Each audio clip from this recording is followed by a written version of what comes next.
All right, I'm going to arrest you right now. Oh my God, why am I getting arrested? So, it's the Battle of the Barrels.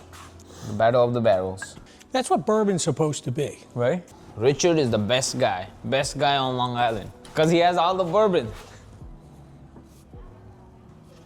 So we're here in the middle of Long Island at Long Island Spirits. These guys make Rough Rider, the Long Island Vodka, a lot of RTDs, and the Long Island Bourbon, the famous Long Island Bourbon that they're known for. The Rough Rider, the Fjord and Sound, all of those different cask series. We've done multiple barrel picks with these guys, but this one's special because it's the oldest age statement barrel pick that we're doing. It's an 8-year-old line barrel pick. To my understanding, they call it the old line is because the Rough Rider brand is an homage to Teddy Roosevelt. This is an older age statement. It's an 8-year bourbon. Pretty excited to do this barrel pick. A lot of cool things that I'll get to taste today and meet my friend Richard. He's usually at our store maybe once, twice, thrice a week sometimes. So it's a lot of fun. I love hanging out with him. I love tasting a lot of new stuff. We had our Long Island Spirits tasting together at the Friday night pour, but always a fun time with Richard. So let's go in and see what's in the house for us. So that's Richard, very good friend of mine. And Pleasure. he is the owner of the Long Island Spirits Distillery, the only real bourbon making distillery in Long Island. So why don't you tell us a little bit about yourself? Sure. Well, we started in 2007. We're actually the 100th distillery in the country. There's over 5,000 now. It all really starts with these century-old farms, and we're very attached to the farming community out here. There's about 75, 80 wineries out here, so a lot of that influences the flavor profile of things like the wheat and the rye, and also how we approach our fermentation gives us a lot of differentiation. We use different fermentation techniques. We use pot distillation. We do sweet fermentation. We use also a lower char level on our barrels so things don't become over oaky. So these are kind of things that are inherent, that run through everything we do in the whiskey world.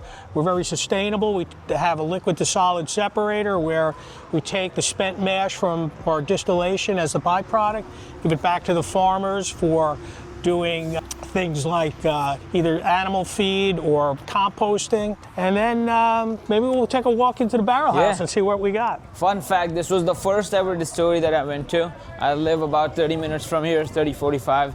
But yeah, this was right in my backyard. So first distillery, first rick house that Richard showed me. So. Yeah, so this is kind of a lineup of some of the barrels we have here. You know, as I said, they're all char level 2. This particular rick house has about 600, 700 barrels aging now. It's a dynamic business, and we're very proud to be part of the forefront of craft distilling here. We've got some really unique things that have gone unreleased. For example, we have a rum here that we had produced about 9 years ago and never released it, and we're actually using it to season some of our bourbon barrels. So we've been making brandy for close to 20 years, and we have some 12, 15-year-old brandies aging here that we're gonna, you know, they're at a hazmat flavor and proof, and we got some 170 proof brandies that are just amazing. That Hazmat brandy? Yeah. Wow. Very, very cool. You have any hazmat bourbon? No. The highest we go is 125 proof. So, you know, our old line goes up to 126 because everything we do goes in at 125. That's kind of where our sweet spot is. How did you get started in the business? Yeah, so I'm a degreed electrical engineer, had an MBA in finance, so I was doing international business development for the front 9 of my life, if you will. Spent a lot of time over in Asia, all over Europe.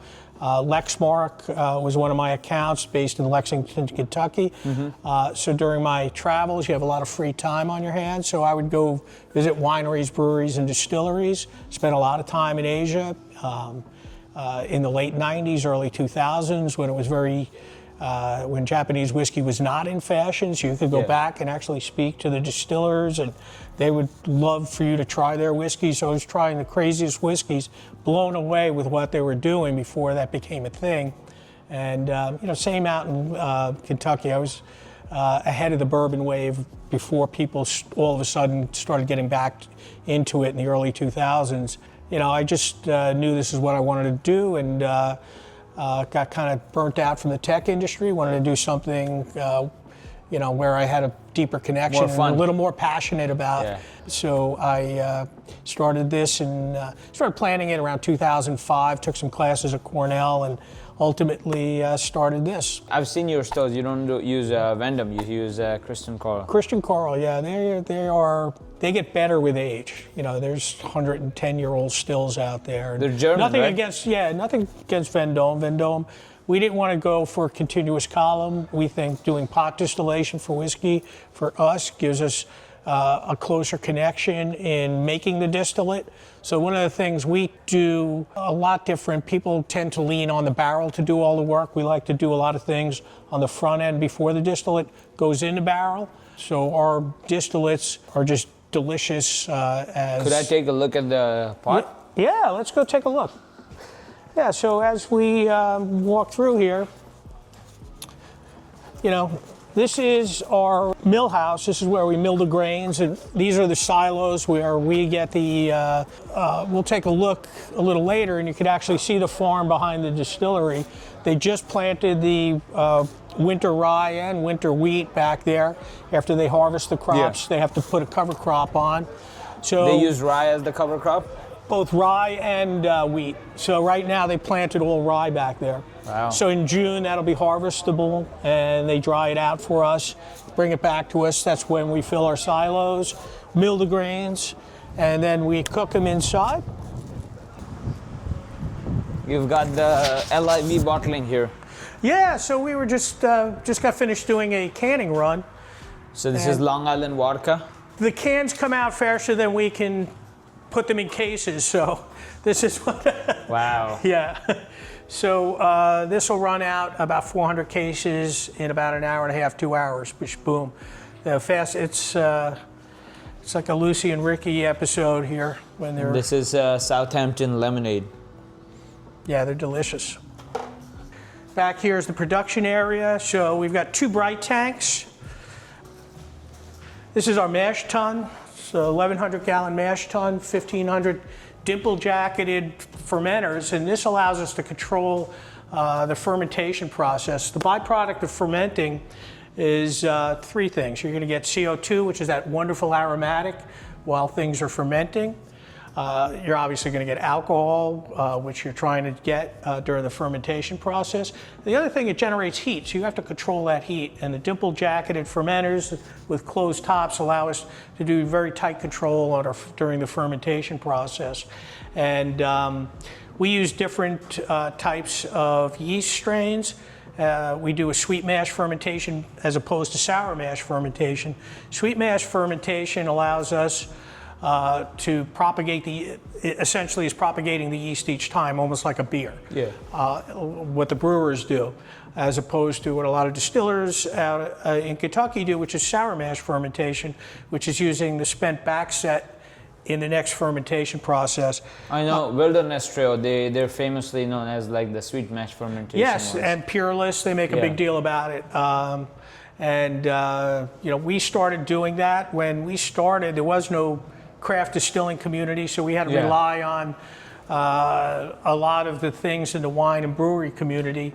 So that's why we went that route, and we were actually very happy we did. It gives us very tight controls, and we experiment with different yeasts. In our ryes, for example, our big stick rye, we use a champagne yeast. And why do we do that? Rye is one of those deep-rooted grains that the farmers refer to it as a cleansing grain. And what happens with that, you get terroir influence on the rye. So our high rye bourbon picks up the nuanced flavors from the rye, and because we do a low, slow fermentation for both our bourbons and ryes, it gives us the ability to capture a lot of that flavor.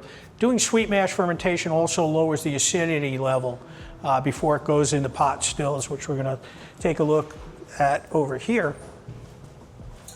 So these are dual hybrid stills, 650 liters. We also make our own neutral grain spirits for our vodkas. Those are 19 this wine? plates. Right in. I smell something. Oh, yeah, no. We had in here, we actually did just do some brandy. So that's probably what you're picking up. Yeah, the and fruity. This is getting ready to be cleaned. And this is that liquid solid separator I was mentioning before. This is where we take the spent mash from here, and rather than just put it down the drain into our holding tanks, we actually separate the liquids and solids and capture those grains and give them back to the farmers. Cool. Yeah. And over here, these are just various holding tanks for prior to bottling, where we accumulate the different spirits. This is a hand bottling facility. Yeah, when we do... You probably don't use this now. No, well, when we do small little runs, we just finished doing some lemon sorbetta here. So, I mean, we'll only do like a 30 or 40 gallon batch run of that. So rather than set up the whole auto filler, it doesn't make sense. So we'll do this. We still have the ability to do like like mini runs of things. Yeah, cool. Yeah. Let me show you a couple of our more wonderful barrels here. Our Old Lion, we have they got filled in February 2017. Well, it's a beautiful day out here. Oh my God. It's gorgeous. I wore a sweater just in case it was... I was freezing yesterday. Yeah. I was outside most of the day. I was... That's Long Island. Yeah. All these barrels are aging in that temperature. Yes. They get all that influence. So these both are Old Lion barrels. Yeah, the spirits are absolutely delicious. You know, I'll give you a sneak peek of a new product we're going to be coming out with too. This is our, it may say Field and Sound, but these were specifically hand-picked to be our new Daiquiri Beach Rough Rider series. Oh, wow. Bottled at 105, they're 6 years old. Bourbon that goes in 2-year-old. Rum, been resting an additional 2 years in casks. And then we're going to bottle at 105 proof. Wow. Absolutely delicious. Yeah, these probably look for in a couple of months. So a sneak peek on our new product. So this is going to be the Rough Rider... Daiquiri Beach series, yeah. And actually, let me show you. So previously when we were here, we picked one of these BY11. We picked the BY11 Weeded Bourbon, Field and Sound. Oh, wow. I'll try some of that too. Yeah, absolutely. Looks really nice. Why the Daiquiri Beach? Well, that's where the Rough Riders landed during the Spanish-American War, and that's where Daiquiri became famous for. So that was the specific beach where the Rough Riders landed. So it's a connection to both rum and the Rough Riders. So I thought it was an appropriate name to name the That's cool. That's really cool. Yeah, so why don't you take a little taste of this and tell me what you think. So this is a rum-finished 6-year bourbon. Cheers, man. Cheers.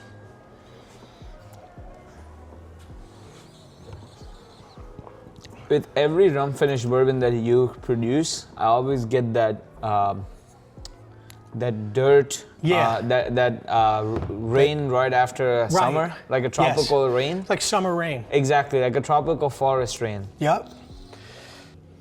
Ah, it's so nice. Oh my God. Yeah. I'm not a big fan of rum, but it's beautiful. Yeah, everyone we sample this on, I mean, it's just, it's peaked now. I don't even want to age it any further. So, oh yeah. Yeah. I feel like if you age it any further, it'll be overly oaky. Yeah. Yeah.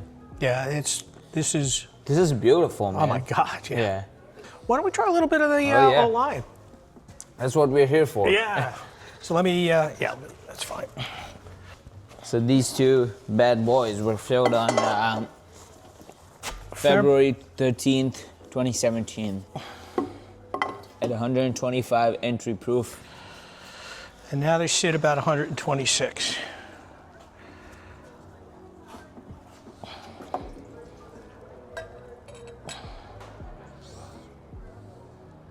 Why the name Old Lion?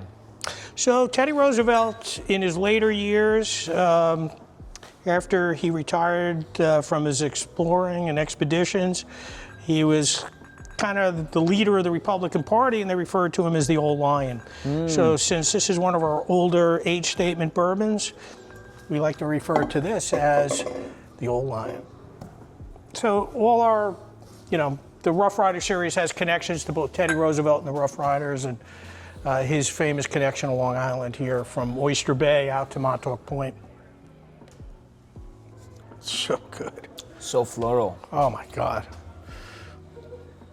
So it drinks, it's 126 proof. Oh, So you're getting all flavor without the heat. And that's the beauty of the Old Lion. there's no sting. Usually with the Right. 126, even though it starts off smooth, there's always a sting in the back near the Right. throat. There's no sting on this one. It's like a strawberry shortcake. Ah, it's so nice. Also more oaky than the daiquiri. That's what it's called, right? Daiquiri Beach, yeah. Daiquiri Beach, yeah. It's more oaky, but it's not overly oaky. Right. It's like the perfect bitterness and the sweetness combined. Yeah, we do use a char level too, so we don't want to accelerate, what I was saying earlier is some distillers do char 4, char 5, and, it Things take accelerates time. the aging rather than trying, this allows them to mature at a proper rate. Good things take time. So, That's right. yeah. It doesn't feel like a high rye bourbon. No, Feels like a wheater. it does. Yeah. Oh, that's beautiful. Yeah, I love your passion for bourbon that you have and what you guys are doing and curating. I think it's one of the most unique things and a welcome introduction into the world of whiskey. Yeah. I think you really guys have hit on something on taking undiscovered whiskeys and allowing the general public access where previously... Everybody is paying like the markups, the 200, 300% markups on the allocated bottles. Right. And there's so much good bourbon out there, like the craft distilleries, So... Yeah, and you're opening up a lot of eyes out there, and it's great. It's really great what you guys are Yeah, doing. because craft bourbon is what is actually unique about bourbon. People think the Pappy is unique. People think the Wellers are unique, but it's the same barrels, just better ones than the That's right. the Blantons and the Buffalo Traces. So, I'm going to allow you to do something very unique, which no other person has ever done. I'm going to allow you to crack that barrel. Oh wow! I'll be right back. I'm going to have to get something to crack it with you. Here you go. So to properly crack... I've never used this one. So to I used properly... the other one. We don't pull up. We push down. Oh really? You let it? We go. Oh. So you hammer right into it. So I'll get it started, and then you can finish it. Ooh.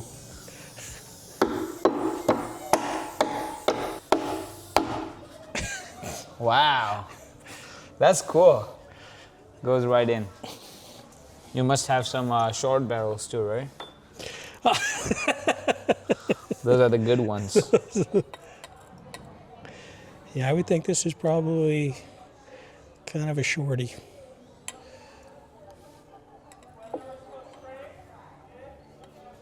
Cheers, man. Cheers.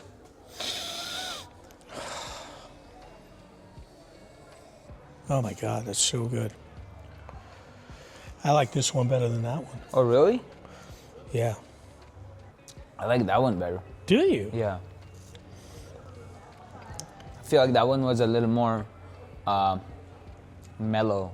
Eases into the... Isn't that funny? Because they're same. They were thrown into the... This is the beauty of bourbon. They went in the same exact time from the same exact lot of distillate, yet they age differently. So they're like children. They grow up differently. Yeah. Different influence. You have so many kids. He has 600 of them. 700 now. He's making more as we speak. Yeah, they're getting ready to be filled. They're pregnant. Yeah, they're all pregnant. And then what's the wheat? I love it. Big fan of the Daiquiri Beach. This one was beautiful. I tried this Rough Rider Daiquiri Beach. It's a new release. I think it's beautiful what he's doing. It's very molasses, brown sugar, and it finishes off being very floral. So Yeah, let's pull a little more.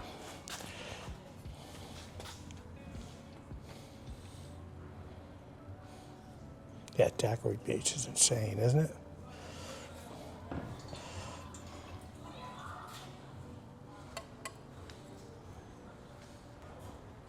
Hey, you're becoming an expert. I'll go that side.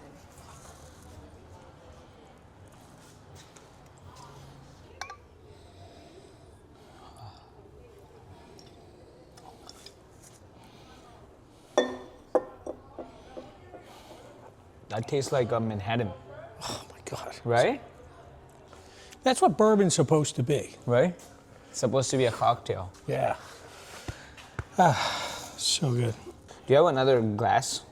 Yeah, I just want to compare those two side by side. absolutely. Make sure we get the best barrel out of the two. Oh wow, you got some totes. Yeah, this is where we like our excess brandy. We use this to treat the Rough Rider cask. This is our excess brandy. So this is like 8-year-old brandy that's just been, like when we dump the barrels and have excess brandy, we put it in here. Cool. And this is how we season the barrels. And this is vodka or it's empty? These two are empty. This is gin. Oh, this is gin? Yeah, I know you love gin. Smell this. This is going to be bottled on Monday. This is our LIV gin. Ooh. Yeah. Wow. What's the base on that? So it's a corn base, and we use 18 fruits and botanicals. Yeah, and one of the things that are very cool for us is a lot of inexpensive gins and value-based gins use essences. This is we have a botanical chamber. This is a fully distilled gin. And for the price point, it's just, we're really proud. So like Smith Restaurant Group, and there's probably about 25, 30 restaurants in New York City that use this as their base well gin, if you will. Yeah. So this is the Live Gin. It's a fantastic gin, and we're really proud to be able to provide that kind of value to, Yeah. from a craft distillery. It's an amazing gin.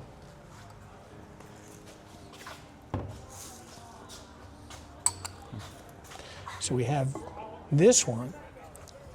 We have the side by side. So you have that one. Oh yeah. Yeah. Yeah, so let's cover this one up.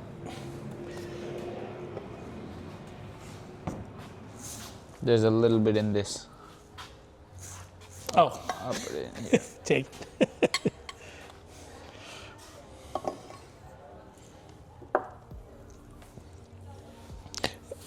Well, it's a good thing we have two different glasses, too. All right.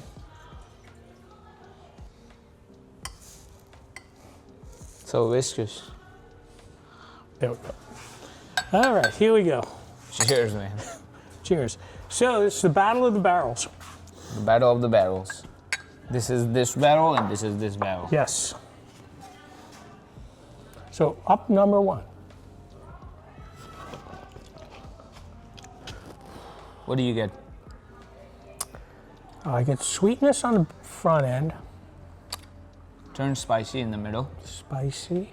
I'm getting, And then turn sweet again in the finish. oh yeah, and then you get a little heat. Yeah. Yeah. Yeah, I'm getting like a baked apple up front. Yeah. Yeah, it's like an apple cinnamon pie. Apple cinnamon, yeah. Oh yeah, he hit it right Yeah. on the money. That is a delicious. And then the second one.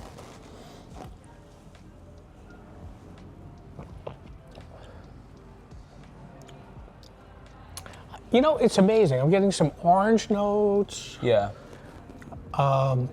Like you said, I think I do get like as if you're drinking a Manhattan. Yeah. Even though the barrel the same, they are just a little What different. if we proof this down? What if we add some water to this? Yeah. So it's a fair fight. Yeah, right? Yeah, just a little bit. Perfect. You think that's enough? Yeah. Few drops. Too much. I'm gonna distill it out. It should be a neutral spirit. That's right. Wow, they're both beautiful. Yeah. And I think it would be a crime to not let your customers try them.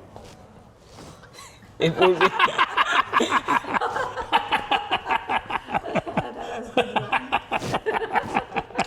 Would you proof down this one? I'm going to arrest you.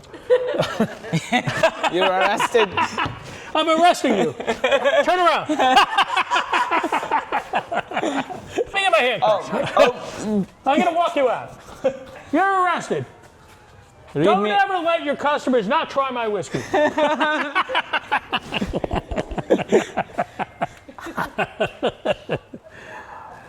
That's great. So it's done. It's both of them. Yeah. Yeah. These are both phenomenal bourbons. Oh, yeah. 8-year, old line, Oh, old yeah. line. Old Lion forever. Teddy Roosevelt. Cheers to Teddy Roosevelt. I love it. So good. He's sipping on the apple cinnamon while I'm sipping on the Manhattan. You make So- good stuff, man. You make good thank you. stuff. You Thank make you. really good stuff. Yeah, thank you for allowing everyone to try and appreciate what we do out here. Yeah. This has been a lot of fun. Yeah. A lot of fun. It's a great experience. You have any brandy I can try? Yeah. Let's Oh, finish it yeah. off with some sweet brandy. Oh, I love that. So these barrels, when Rough Rider gets ready to be bottled, it's going into barrels that previously held almost 10-year-old bourbon. Ooh. At 170 proof. But the bourbon is absolutely delicious. This is insanely delicious brandy that's from the local wineries. This is 169.9 proof. That's crazy. And it's 8-year brandy. This one's 8 years old, yeah. The old line brandy. Oh, yeah. These are all experimental. These are all experimentals, never released.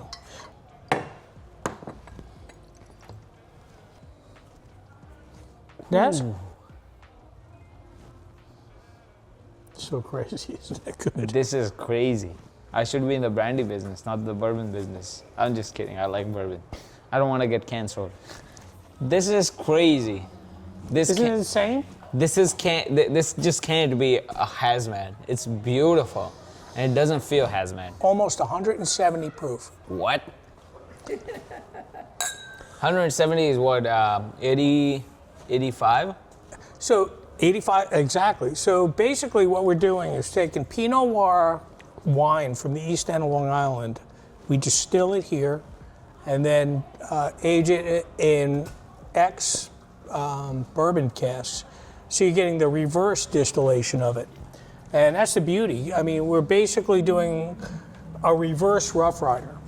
So you're taking, instead of bourbon, putting in brandy casks, you're taking brandy and finished putting in in bourbon bourbon casks. casks. And you're getting all that flavor from both. This is the real crime, to not be let That's people right. This will be released soon. Oh, All right. arrest. Let me read I you your haven't rights. released it yet. I'm sorry. Let me arrest you for the crime. This is beautiful, man. Oh, it's so good, isn't it? I love brandy. So imagine what that does to regular Rough Rider. I mean, that's the beauty. So it takes this flavor and wraps it around the next bottle of Rough Rider you buy. Every time I come here, I get more passionate about Long Island bourbon, Long Island spirits, Long Island Yeah. bourbon. Yes. It's so good. Because I go to so many distilleries, and my home, Long Island, is making such good bourbon, and makes me very proud. You know what I mean? Hometown pride, baby. Yes, sir. Love it. Oh, it's so good. It's beautiful. Wow. I finished it. I didn't even dump it. Now, I'm going to get you more, and then you can bring it home and enjoy. Oh, wow. Yeah. Thank you. Oh, of course. Richard is the best guy on Long Island, because he has all the bourbon. Do you want to do the honors? Sure.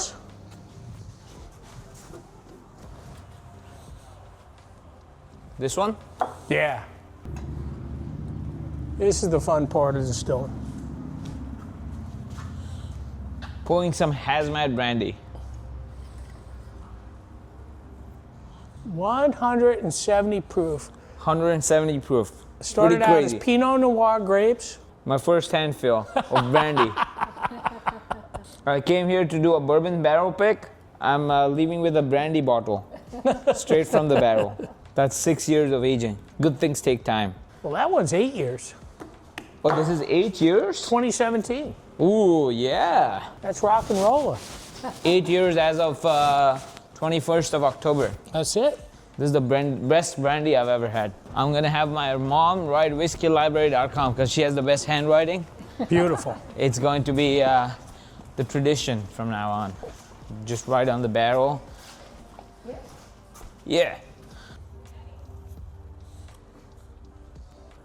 Okay, let me turn on it too.